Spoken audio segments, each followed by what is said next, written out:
पाहण्यासाठी आमच्या YouTube चॅनलवरील PVR म्हणजेच पंढरी वार्ता या न्यूजला सबस्क्राइब करा आणि शेजारील बेल आयकॉनवर क्लिक करा।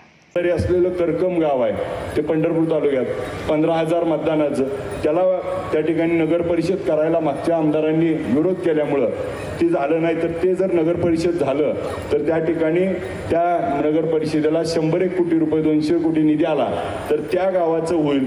पंढरपूर हे तीर्थक्षेत्र आहे। उडान योजनेखाली त्या ठिकाणी विमानतळाची मागणी केली तर करकममध्ये विमानतळ होऊ शकतं।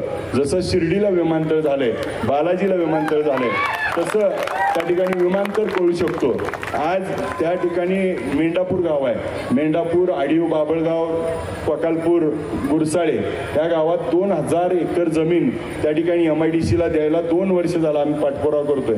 आमदार झाल्यानंतर ती नक्की MIDC होऊ शकते, तिथं 20,000 लोकांना रोजगार निर्मिती होऊ शकते। माढा विधानसभा मतदारसंघाचे आमदार अभिजित पाटील यांनी विधानसभा निवडणूक प्रचारादरम्यान माढा मतदारसंघात समाविष्ट पंढरपूर तालुक्यातील 42 गावांमधील अनेक समस्या मांडत असतानाच या 42 गावात सर्वात मोठी ग्रामपंचायत असलेल्या करकम गावची लोकसंख्या व विस्तार लक्षात घेत करकम येथे नगरपंचायत व्हावी अशी मागणी केली होती।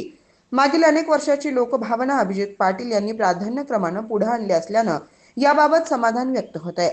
आता आमदार म्हणून अभिजित पाटील यांनी माढा विधानसभा मतदारसंघातील अनेक महत्त्वपूर्ण प्रश्नाबाबत पाठपुरावा सुरू केला असतानाच काल त्यांनी राज्याचे मुंबईत पणन व राज्य शिष्टाचार मंत्री नामदार श्री जयकुमार रावल साहेब यांना भेटून करकम येथे कृषी उत्पन्न बाजार समितीची तातडीने स्थापना करावी अशी मागणी पत्राद्वारे केली आहे।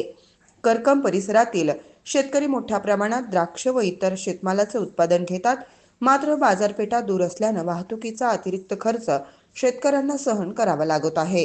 त्यामुळे करकम येथे कृषी उत्पन्न बाजार समिती स्थापन झाल्यास शेतकऱ्यांना त्यांच्या मालाला स्थानिक बाजारपेठ मिळेल आणि त्यांचे उत्पन्न वाढण्यास मोठी मदत होईल। यासाठी अनेक दिवसांपासून प्रयत्न सुरू असून तातडीने निर्णय घेऊन शेतकऱ्यांचा प्रश्न मार्गी लावावा अशी विनंती मंत्री जयकुमार रावल यांना केली आहे। करकम येथे कृषी उत्पन्न बाजार समिती झाल्यास या परिसरात अर्थकारणाला आणखी गती मिळणार असून आता शासन याबाबत काही सकारात्मक प्रतिसाद देणार का हेच आता पाहावं लागेल।